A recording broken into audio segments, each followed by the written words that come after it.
Cheap outdoor camping gear can be a deliberate bargain, a waste of money, or a dangerous compromise. I'll sort it by what actually fails, not by the logo on the bag. The useful clue is usually not the headline waterproof number or the temperature claim. It is a small construction detail showing whether the whole thing has any margin. A leaking floor can soak your insulation on cold ground. A failed zipper, pole, gas valve, buckle, or lithium cell can leave you with a collapsed shelter, no fuel, fire, or toxic smoke in a tent. Cheap is not automatically bad. A visible, forgiving failure is very different from a hidden one at 3 in the morning. I've spent a lifetime sleeping in tents through weather. We'll start with rain, wind, cold, and ground pressure, then work through the parts that decide whether cheap gear deserves your night. Rain, wind, cold, UV, and rough ground attack different parts of a tent. Hydrostatic head measures pressure on intact fabric. It does not measure aging, abrasion, peeling coating, leaking seams, or your knees pressing wet fabric into saturated ground. Above about 1,000 millimeters is generally called waterproof for normal use. That is a lab convention, not a promise. About 1 psi equals roughly 700 millimeters of water pressure. A thin floor around 30 denier, often near 1,200 millimeters, can sponge water through under body weight. Near freezing, wet insulation loses heat to the ground much faster. That is the hazard before you test it. Water through the floor can soak your sleeping bag and clothing and increase heat loss when you are already cold. Then, lay the floor over a shallow pool on grass, sit on it for about 5 minutes, and check the pressure points. If it wets through, do not trust it for a cold, wet night. A ground sheet or dryer site may help, but neither repairs a poor floor. Check the listing for denier, hydrostatic head, and coating. Common fly fabrics run roughly 40D to 75D. Higher denier is usually thicker, but the original rating can fall with UV, abrasion, and PU coating degradation. If you camp near the car in reliably warm, dry weather, this may mean discomfort. Sudden rain still counts. I care less about the advert than where water gets through when someone sits down. The next weak point is the seam, where needle holes and failed tape can defeat good fabric. A seam is a row of needle holes. Tape inside the tent stops water following those holes, so look for bubbles, lifted edges, and cracks. Check the stitching too. It should be straight and even with proper reinforcement at guy points. If tape has peeled, do not assume seam sealant makes it new. Factory tape needs factory heat and pressure, and old adhesive can make a field repair less effective. The fabric is the wall. Seams, poles, and fittings are the hinges and door frame. A wall does not rescue a door that cannot stay shut. Before Wen gets a vote, assemble the poles and check each ferrule for sloppy play. Basic fiberglass poles are more prone to splitting than comparable aluminum. A split can punch through the fly and let rain and wind in. Do not put a suspect shelter in exposed weather. Carry tape and a splint as backup, not permission to trust a bad pole. Run each zipper under slight tension. A small zipper can spread or separate, leaving the door open in a storm. Check the box stitch at its end. Look at buckles and cord locks too.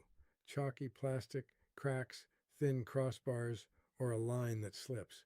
Cold and UV can make cheap plastic brittle, and a broken cord lock can drop the tent's tension in wind. Light aluminum stakes can bend in frozen ground, so match the stake to the ground.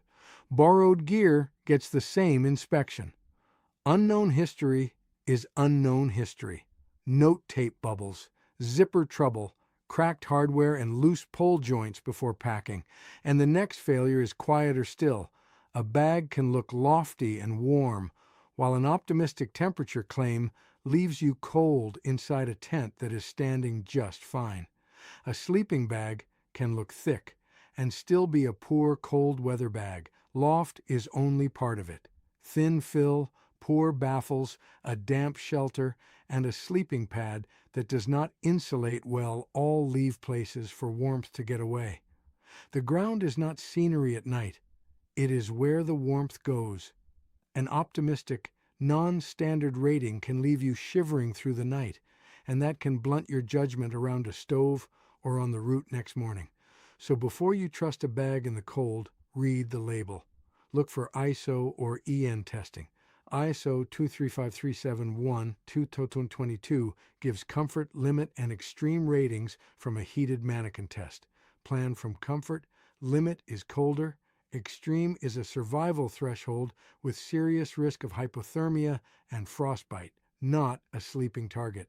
If one cheap bag gives you one dramatic low number and no standard, treat it as unverified. Run your hands along the baffles for thin spots and judge the pad with the bag, not as an afterthought. I never camp below 10 degrees, you may say. Fair enough. Insulation matters less in reliably warm conditions, but wet ground still tests your floor, and the same checks matter if that gear goes somewhere colder. I cannot tell you exactly how warm you will feel. The rating is for an average person in controlled conditions. I would buy a plain, honestly rated bag before a handsome cheap one whose lowest number means nothing. And once warmth is sorted, the next problem is steel and concentrated heat. A cheap knife that arrives sharp has proved one thing: it was sharp that morning. Heat treatment decides whether an edge rolls, chips, or holds together. The comparison I have seen was on simple 1084 steel, so it does not settle every stainless knife or axe. Still, I use very cheap blades for light jobs. I would not make one my main wood tool on a cold trip. PTFE nonstick is generally fine when used properly, but an empty pan on a high flame can degrade the coating and release fumes, especially in a poorly ventilated shelter. Do not preheat one empty or cook inside the tent. A plain stainless or aluminum pot is simpler. My hard line is gear holding heat, pressure, fuel, electrical energy, or my body weight. A cheap spoon gets lost. A cheap gas fitting changes the camp. A valve that fails to seat can release flammable gas, which can collect under a tarp or in a tent and ignite at a stove or flame.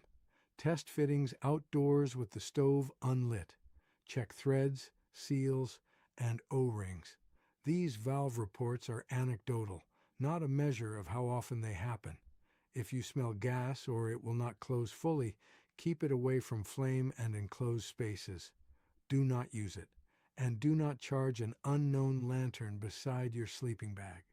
A poor lithium cell or circuit can short, overcharge, vent flammable gas, and ignite fabric. Check certification marks, ports, housing, and seals.